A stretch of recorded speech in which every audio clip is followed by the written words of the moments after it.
예전에 나왔던 영화 중에 반지의 제왕이라는 영화가 있습니다. 이 반지의 제왕 보신 분도 계시는데요. 이 반지의 제왕의 그 작가는 톨킨이라는 분인데, 이분이 이게 판타지 소설을 이렇게 쓰신 건데요. 이것을 영화화한 것입니다. 근데 거기에 이제 해리포터와 함께 이 반지의 제왕이 참 유명해졌는데, 우리나라에서도 이 반지의 제왕 패러디들이 좀 많았어요. 개그맨 중에 조혜련 씨가 그 극중 스미골이라는 역할에 그 캐릭터를 연기한 거예요. 골룸 하면서. 그러면서 이제 이상한 복장을 하고 나타나서, 그러면서 가장 중요한 대사가 있어요. My precious, my precious 하면서, 이게 그 당시에 가장 그 히트쳤던 대사 중에 하나입니다. 이 개그맨의 이 조혜련 씨가 함께 했던 이 내용은 반지의 제왕의 이 절대 반지라는 그 반지를 좋아했던 그 스미골과 또 그 반지로 펼쳐지는 이야기가 바로 이 반지의 제왕의 이야기인데요. 여기서 이 반지의 제왕에 등장하는 이 절대 반지는 특별한 힘을 가지고 있습니다. 영화를 못 보신 분도 있겠으니까 조금 더 설명한다면, 이게 판타지 장르인 것을 감안하셔서 믿음으로 들으시길 바랍니다. 반지가요, 당시에 이 절대 반지만 있는 게 아니라 인간을 위한 반지가 9개가 있었고, 그리고 난쟁이들을 위한 반지가 7개, 요정들을 위한 반지가 3개가 있었는데, 그 모든 반지를 조종할 수 있는 반지가 바로 이 절대 반지였습니다. 그래서 이 절대 반지를 소유하면요, 일단은 먼저 끼면 몸이 투명하게 변해버립니다. 몸이 보이지 않아요. 그리고 이 반지를 소유하는 것만으로 불로장생을 누립니다. 600년까지 살고 막 그렇게 주인공이 그렇게 캐릭터가 살아갑니다. 그 스미골이 그렇게 600년을 살아요. 그 반지 하나 끼고 있다가.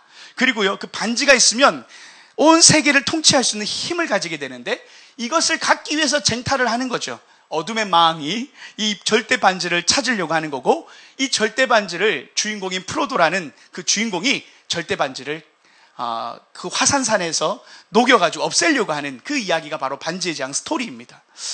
여러분, 여러분에게도 끼면 투명해지고, 그리고 젊음을 유지하는 반지, 그리고 이 반지만 있으면 많은 일을 할 수 있고 많은 돈을 벌 수 있다면 여러분 그 반지 원하지 않겠습니까? 상상만 해도 우리도 다 원할 텐데요. 그런데 성경에도 이와 비슷한 이야기가 하나 있어요. 우리가 많은 하나님의 선물이 있는데, 그 중에 가장 좋은 선물을 하나님이 우리에게 주신다라는 것인데, 우리가 그 좋은 선물을, 오늘 하나님은 선물을 은사라고 표현하시는데, 가장 큰 은사가 있다. 다시 말하면 절대 은사가 있다. 내가 그 절대 은사를 너에게 줄 것인데 너희가 구하라. 그래서 오늘 설교의 제목이 가장 큰 은사를 사모하라 입니다. 가장 큰 은사를 사모하라. 여러분, 우리가요 계속 성령에 대한 이야기를 하고 있죠. 3주 동안 설교에 대한 그 이야기의 주제가 성령입니다. 그런데 오늘은 성령의 마지막 그 메시지인데, 성령의 은사에 대한, 그리고 성령의 열매에 대한 이야기를 해보고자 하는 거예요. 그 중에 가장 좋은 은사, 아마 지금 다들 생각 가운데 그거 맞습니다. 생각하시는 그 은사가 맞아요. 오늘 그 은사가 어떤 은사인지, 또 그리고 우리가 어떻게 구하는지를 함께 살펴보면서 하나님이 우리에게 주신 가장 큰 은사를, 절대 은사를 우리도 받아 누리는 저와 여러분 되시길 축복합니다. 오늘 이 본문이 되는 이 고린도 전서에 대해서 우리가 먼저 살펴보면서, 그리고 고린도의 도시에 대한 부분, 배경을 조금 우리가 이해할 필요가 있습니다. 그래서 우리가 말씀으로 깊이 들어가고자 하는데요. 먼저 이 고린도라는 지역은 항구 도시였습니다. 항구 도시였는데, 이 고린도는 그리스 지역의 3대 도시 중 하나였습니다. 그리스의 3대 도시는 아테네, 스파르타, 그리고 이 고린도였어요. 다시 말하면 항구 도시의 지중해 해안 교통 요지에 있었습니다.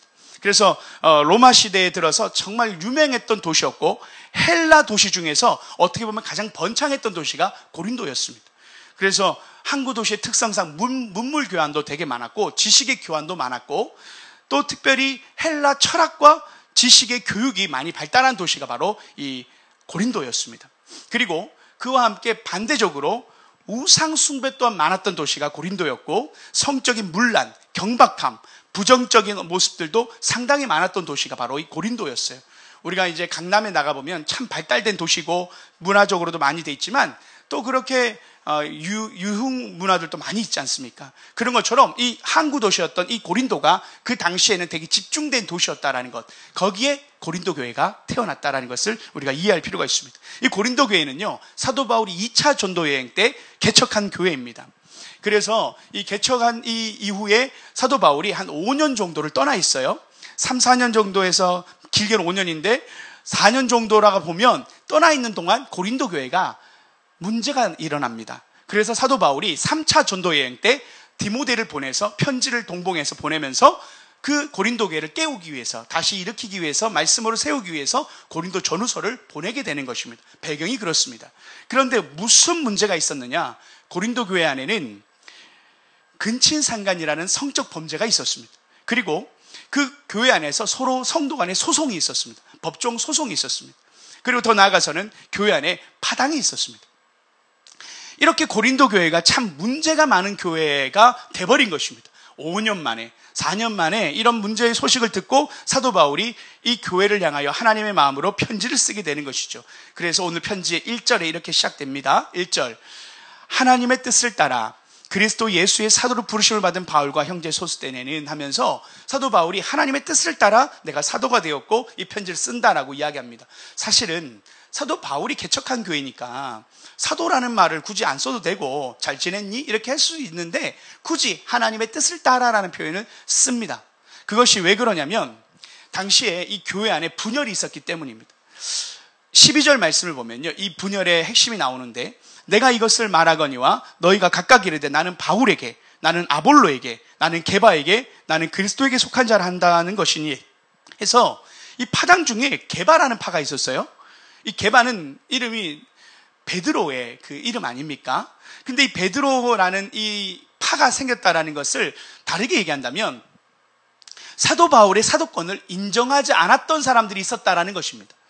그래서 사도 중에 가장 으뜸인 사람이 누구냐면 베드로였기 때문에 베드로가 진짜 사도라고 해서 게바파가 있었던 것입니다. 왜냐하면 사도 바울은 교회를 핍박했던 사람이고, 그리고 사도권도 불분명하잖아요. 다메섹 도상에서 혼자 예수님 만났다고 하는데 정말 예수님이 제자인가라는 의구심이 있을 수 있지 않습니까? 그러다 보니까 게바파가 생긴 거예요. 그래서 이것을 또한 반대하기 위해서 사도 바울의 개척했기 때문에 사도 바울을 위하는 사람이 바울파가 생긴 것입니다. 그래서 게바파, 바울파가 나뉘어졌던 거죠. 특별히 이 바울파와 함께 이 반대편에 섰던 게바파는 율법주의자들이 유대 율법주의자들이었지 않았을까라는 생각할 수 있을 정도로 유대인들로 구성되었을 것이다. 왜냐하면 게바는 유대인들에게 많이 유명했기 때문이죠. 그러나 고린도는 이방인이었기 때문에, 이방교회였기 때문에 바울파는 아마 이방인들로 구성되지 않았을까 추측해 볼 수 있는 것입니다. 그래서 사도 바울은 하나님의 뜻을 따라 사도로 부르심받은 나가 너에게 편지 쓴다라고 말하는 이유의 근거가 되는 것이죠. 그러면서요, 중요한 이야기를 합니다. 2절인데 함께 2절 말씀 함께 읽어볼까요? 시작.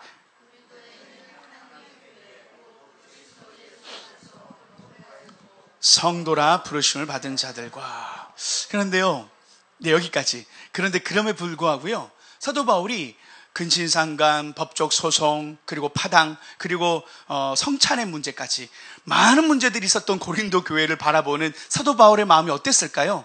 정말 자신이 낳은 자식이 그 연약한 모습을 보일 때 마음이 아픈 것처럼 얼마나 마음이 아팠겠어요. 그런데 사도 바울이 이렇게 말합니다. 고린도에 있는 하나님의 교회, 고린도에 있는 하나님의 교회. 와, 할렐루야.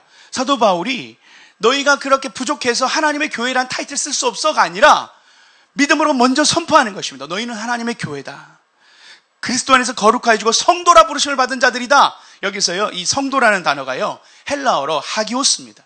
이것을 구약의 히브리어로 말하면 카다쉬라고 할 수 있는데, 이것은 하나님께 바쳐진 자, 구별된 자라고 해서 구약의 이스라엘 백성을 가르칠 때 이 말을 썼던 것입니다. 다시 말하면 죄악된 세상에서 구별된 하나님께서 하나님께 바쳐진 하나님의 사람들, 그것이 바로 교회다. 고린도라는 이 지역은 참 많이 타락한 지역이지만 너희는 하나님의 성도요, 하나님께서 택함 받은, 하나님께 드려진 백성들이다. 그것이 사도 바울의 믿음이었고, 사도 바울은 비록 지금 부족해 보여도 믿음으로 그 교회를 향한 거룩함을 선포한 것입니다. 비록 우리가 지금을, 우리도 죄를 짓고 살아갈 수 있고 연약할 수 있지만 그럼에도 불구하고 하나님 우리에게 말씀하세요. 너희는 거룩한 성도다. 너희는 나의 백성이다. 지금도 우리가 연약함으로 하나님 앞에 나아가기 부끄럽고 또 우리의 마음속에서 힘들 때가 있을 수 있어요. 그러나 주님이 우리를 바라보시는 눈은 너희는 나의 택함 받은 백성이요, 나의 자녀요, 거룩한 백성이다. 주님 우리를 그렇게 불러주신다라는 것이죠. 연약하고 작아도 하나님은 늘 우리를 그렇게 긍휼함으로 불러주신다. 이게 사도 바울의 마음이었습니다.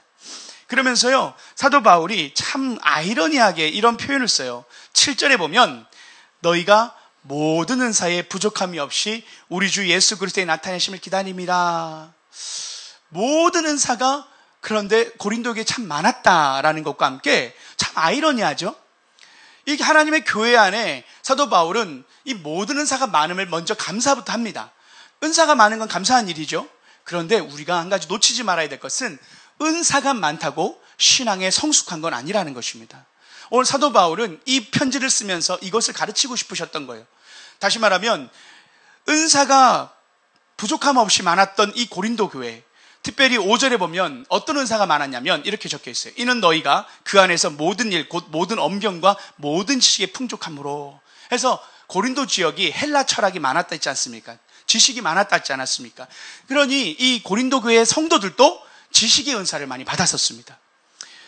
특별히 그 안에 모든 언변, 그래서 학식적으로나 말적으로나 복음을 전하고 하는 데 있어서 탁월한 믿음과 이 지혜의 언어가 있었어요. 그래서 아마 복음을 잘 이해하고 복음을 잘 전할 수 있는 지식의 은사가 있지 않았을까 우리가 바라볼 수 있습니다. 그리고 사도 바울은 이후에도 방언이 많은 교회였고 많은 치유의 은혜가 있었던 교회가 고린도 교회라고 이야기하죠. 고린도 전서를 다 보면 사도 바울이 말한 이 고린도 교회는 참 은사가 참 많았던 교회였어요. 은사가 참 많이 드러났던 은사주의 교회처럼 은사가 많았던 교회입니다.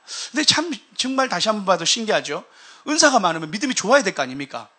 그런데 이렇게 문제가 이렇게 많을 정도로 심각한 모습을 보인다라는 것이 아이러니한데 신앙의 은사가 많다고 해서 신앙이 좋은 건 아니다라는 것을 다시 한번 오늘 이 말씀 우리에게 가르쳐 주십니다.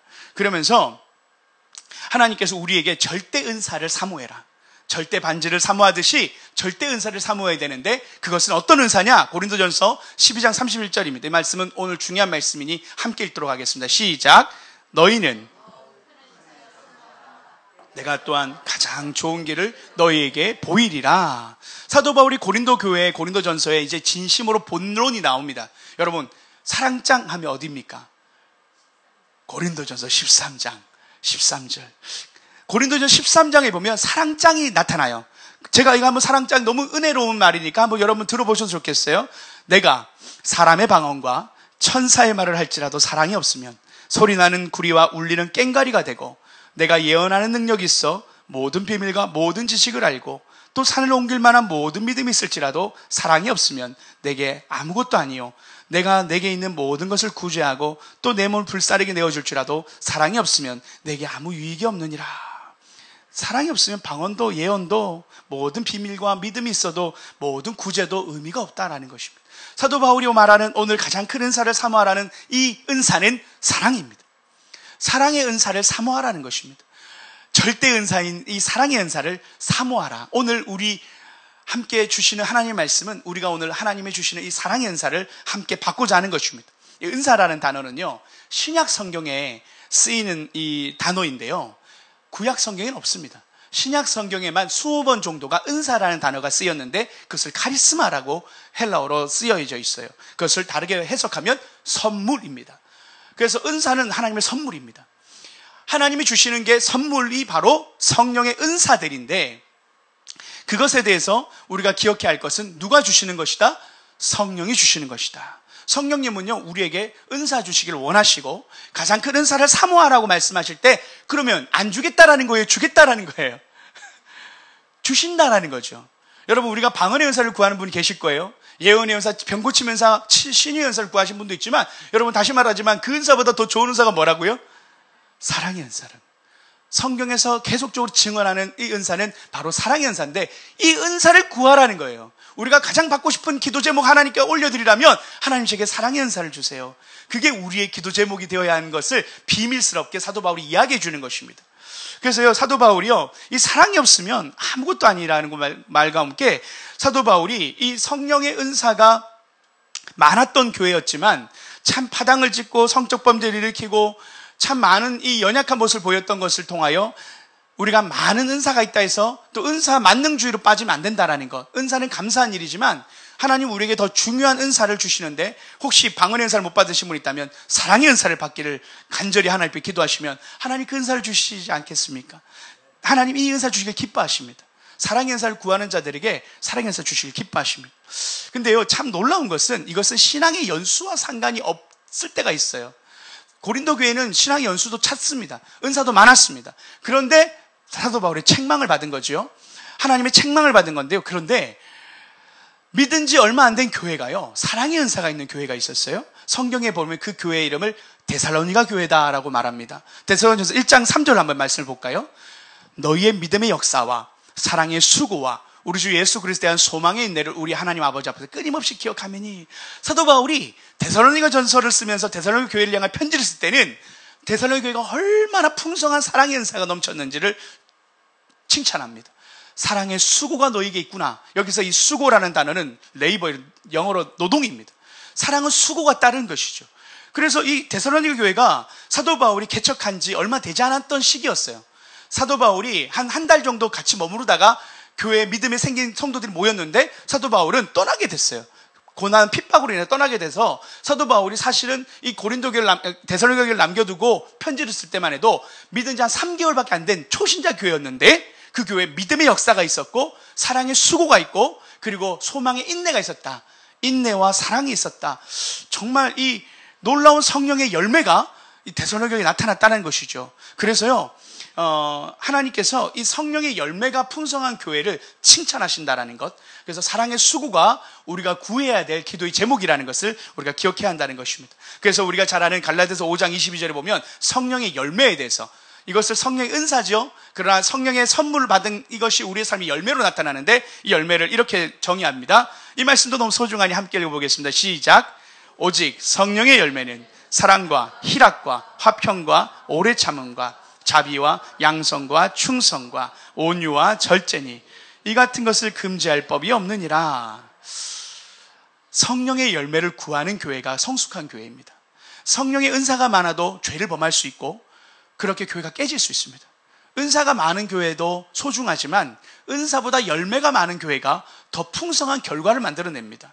그래서 저희는 이 성령의 열매가 우리의 인생 가운데도 맺어지기를 원하는 것이죠. 이 성령의 열매가 그런데요, 이게 복수 9가지가 복수로 쓰여야 되는데 단수로 쓰여요. 다시 말하면 우리가 어떤 한 사람을 소개할 때 저 사람은 사랑이 많은 분입니다, 저 사람은 온유한 사람입니다 할 때 온유한 사람도 있고 사랑도 있는 사람이 있는 게 아니라 그게 다 품성인 거죠. 우리의 품성. 그래서 이것을 우리가 성장, 성숙으로 우리가 바라볼 수 있는 겁니다. 이것을 그래서 사도 바울은 에베소서 4장 13절에 이렇게 정의해요. 교회의 꿈에 대한, 하나님의 교회가 어떤 꿈을 가져야 되는지에 대해 이렇게 정의합니다. 우리가 다 하나님의 아들을 믿는 것과 아는 일에 하나가 되어 온전한 사람을 이루어 그리스도의 장성한 분량에 이르는 데까지 이르리니, 공동체로 하나님이 모으셔서 공동체가 함께 자라난다, 한 몸을 이루어 한 사람이 되어 자라난다 해서 교회는요 항상 공동체적으로 하나님이 축복하십니다. 그래서 에베소서 교회, 에베소서, 빌립보서 이런 서신서는 교회를 향한 서신입니다. 개인을 향한 서신도 있지만 그건 특별한 거고, 하나님의 말씀은 늘 교회를 향하여 메시지를 주시고 교회가 함께 성장하기를 원하는 거예요. 근데 이 놀라운 성령의 열매는 사랑과 온유와 화평, 이거는 다 사람 관계에서 일어나는 것들입니다. 그래서 나 교회 안 다니고 그냥 주일날 온라인 예배만 드리면 안 돼, 온라인 예배를 드릴 수밖에 없는 분들은 그럴 수 있어요. 그러나 교회를 나가는 것이 우리의 신앙의 열매를 위해서 좋습니다. 왜냐하면 사랑은 혼자서 이룰 수 있는 게 아니기 때문이에요. 오래 참음은 함께 하면서 참는 것이고, 화평은 함께 할 때 그것을 우리가 하나님 앞에 구하면서 우리의 인격이, 우리의 성품이 성령의 열매를 맺어서 자라나는 것이기 때문에 교회는 늘 함께 부름받는 것입니다. 그래서 하나님의 꿈이 뭐냐면 한 몸이 되어서 함께 거룩한 예수님의 장성한 분량에 이르는 것이 하나님의 꿈이고 교회를 향한 비전입니다. 그것이 교회의 사명입니다. 하나님은 성령의 열매가 가득한 교회, 우리가 시냇가에 심은 나무처럼 열매를 맺는 교회가 되기를 하나님은 성경에서 늘 원하셨어요. 고린도 교회여, 너희가 이렇게 살면 안 된다. 데살로니가 교회처럼 축복하고 오늘 이렇게 에베소 교회를 향하여 하나 되어서 한 몸으로 자라나야 된다. 이것이 사도 바울이 늘 말했던 교회를 향한 비전이었습니다. 그래서 우리가 개인 신앙도 참 소중하지만 함께 교회를, 공동체를 함께 만들어가는 우리의 비전이 바로 이것이어야 된다라는 것을 사도 바울이 이야기하고 있어요. 그러면서요, 이것을 사도 바울은 베드로후서 1장 4절에 되게 중요한 성품인데 이것을 어떻게 표현하냐면 베드로후서 1장 4절 이렇게 표현합니다. 함께 읽어볼까요? 시작. 너희가 신성한 성품에 참여하는 자가 되게 하려 하셨느니라. 신성한 성품을 우리가 갖기로 원하는 하나님의 성품, 하나님 예수님을 닮아가는 것이 우리를 향한 꿈이고 교회를 향한 비전이라는 것이죠. 그래서 우리가 성령의 열매를 사모하는 것이 중요합니다. 교회가요, 어떻게 하면 하나가 될 수 있는지, 성령의 열매를 맺어야 되는지를 구체적으로 사도 바울은 고린도 교회에 10절에 이렇게 결론으로 이야기합니다. 오늘 말씀의 결론은 이렇게 얘기합니다. 형제들아, 내가 우리 주 예수 그리스도의 이름으로 너희를 권하노니 모두가 같은 말을 하고 너희 가운데 분쟁이 없이 같은 마음과 같은 뜻으로 온전히 합하라. 같은 뜻, 같은 마음, 같은 비전으로 하나님이 우리에게 한 마음이 되어야 된다라고, 합하여야 된다고 오늘 사도 바울은 결론을 짓습니다. 이 은사가 많았던 교회 가운데 성령의 열매가 사랑장으로 사랑이 풍성한 교회가 되어서 한 마음, 같은 말, 같은 마음, 같은 뜻을 가지고 합하라고 말하는 것입니다. 여기서 이게 5분 전이 합하라는 단어의 원어를 좀 보면요, 이 헬라어로 카데르티스메노라고 해서 찢어진 그물을 깁는 것과 같이 표현을 한 것입니다. 다시 말하면 부족한 것을 메꾸고 채운다라는 의미가 있는 거예요. 그래서 서로의 부족함을 채워주는 교회가 바로 이렇게 합하는 마음의 교회라는 것입니다. 서로의 부족함을 채워줬던 모습을 우리가 가장 많이 바라볼 수 있는 교회의 모델이라고 하면 초대교회인데, 이 초대교회의 말씀을 우리가 한번 또 보기를 원하는데 제가 읽겠습니다. 믿는 사람이 다 함께 있어 모든 물건을 서로 통용하고 또 재산과 소유를 팔아 각 사람의 필요를 따라 나눠주며 날마다 마음을 같이하여 성전에 모이기를 힘쓰고 집에서 떡을 떼며 기쁨과 순전한 마음으로 음식을 먹고 하나님을 찬미하며 또 온 백성의 칭송을 받으니 주께서 구원받는 사람을 날마다 더하게 하시니라. 초대교회가 서로의 부족함을 채워주었던, 그리고 서로 메꿔주었던, 그러면서 같은 마음으로 같은 날마다 같이 모여서 성전에 모여서 그렇게 하나님을 찬미할 뿐만 아니라 음식을 떼고 먹었다, 기쁨으로 함께했다. 이게 초대교회의 모습이었던 것이죠. 이게 하나님 디자인하신 교회의 원형입니다. 그러면서 날마다 구원받는 자가 늘었다, 전도했다는 얘기는 없는데 늘었다라는 것입니다. 그만큼 교제하는 성도들의 교제가 아름다우니까 성도들이 모이는 거예요. 요즘 우리가 교회를 바라보면 좀 안타까움이 있어요. 우리 그 주차사에 가시는 우리 집사님들 계시는데, 이 참 안타까운 게, 교회 안에 이렇게 예배 드리러 들어오는 분이나 나가는 분들 중에 우리 주차사에 가시는 분들 욕하는 분들이 계셔요. 그래서 사실은 이게 그 교회 예배당에 예배 드리는 그 1시간만 거룩한 시간이고, 나가는 순간 이제 주차나 이런 차 문제 있을 때는 욕을 하시고, 또 그리고 이렇게 인상을 붉히시는 분들이 간혹 계십니다. 뭐 사람이니까 그럴 수 있죠. 그런데 참 안타까운 것은 교회에 다닌다라는 십자가를 그 차에다가 달고 욕을 하시는 분도 계실 수도 있고, 그래서 때로는 우리가 교회의 복음을 전하는 데 있어서 많은 세상 사람들이 야, 교회가 더 심해, 야, 교회 다니는 사람들이 더 심해, 이런 말을 들으면서 그것이 전도에 방해가 되는 것을 우리가 느낄 때가 있죠. 지금 한국교회가요, 은사가 부족한 교회가 아니에요. 한국교회는 지금 성장해야 되는 시기고 성령의 열매를 맺어야 할 때입니다. 매력적인 그리스도인들이 있을 때 한국교회가 부흥할 수 있는데, 우리가 이 성품을 생각하지 않고 성령의 열매를 우리가 간구하고 성령의 은사들만 구하다 보면 세상으로부터 또 우리가 서로 싸우는 모습을 보면서 교회가 서로 싸우네? 그것이 복음의 전함에 방해가 된다는 것이죠. 지금 한국교회가 부족한 게 무엇입니까? 한국교회 안에 성령의 은사가 부족합니까? 아니죠. 급성장하는 한국교회가 함께 급성장했던, 한국사회와 함께 급성장하는 순간 많은 은사를 받았고 많은 그런 하나의 병고침 은혜도 있었습니다. 그러나 이제는 한국교회가 실력으로 승부를 해야 되는데, 그 실력은 바로 성령의 열매, 사랑의 풍성함, 초대교회가 가졌던 서로 나눠주고 서로 용서하고 서로 사랑할 때, 그것이 많은 세상 사람들에게 선한 영향력이 되었다는 것을 우리가 바라봐야 한다는 것이죠. 제가 하나의 예화 하나를 잠깐 이야기하겠습니다. 먹고 살기 어려운 때, 그 고려 시대에 이 고려장이라는 풍습이 있었습니다. 이 고려장은 우리가 잘 알듯 나이가 많은 어머니나 아버지를 깊은 산중에 버리는 것이었죠. 어느 아들이요, 늙은 어머니를 더 이상 봉양하지 못하고 지게에 어머니를 지고 깊은 산속으로 들어갑니다. 이 지게를 지고 깊숙이 들어가는데 어머니가 계속 이 꽃나무 가지를 계속 꺾어서 뿌립니다. 딱 하고 뿌리시는 거예요. 그래서 이 자꾸 이제 나뭇가지를 부러뜨리는 소리가 아들이 이제 들으니까 물었어요. 어머니 무엇 때문에 나뭇가지를 꺾어버리고 계십니까? 이렇게 표시하려고 그런다. 돌아갈 것까지 걱정하세요? 이렇게 물었어요. 그러니까 이제 어머니가 이렇게, 아니야, 나는 가면 못 온다는 걸 알아. 그러나 네가 돌아갈 때 길을 잃어버릴까봐 표시해두는 것이란다. 그때 이제 이 아들이 충격을 받고 어머니를 다시 모시고 내려왔다라는 이야기입니다. 우리가 사랑이라고 생각할 때, 용서라고 생각할 때 가장 많이 생각나는 사랑은 부모님의 사랑이죠. 우리가 사랑의 은사를 생각할 때 가장 하나님이 주신 사랑의 은사를 모델적으로 주신 것이 있다면 저는 부모님의 사랑이라고 생각합니다. 다시 말하면 용서의 사랑에 대한 이야기를 조금 해보고자 하는 거예요. 부모님은 우리가 어떤 행동을 해도 용서하시는 마음을 가지고 있죠. 사랑의 가장 큰 핵심에는 많은 것을 잘해주는 것도 있지만 나를 해야 할 때 용서하는 것, 사실 그게 사랑의 궁극적인 결정판 아니겠습니까?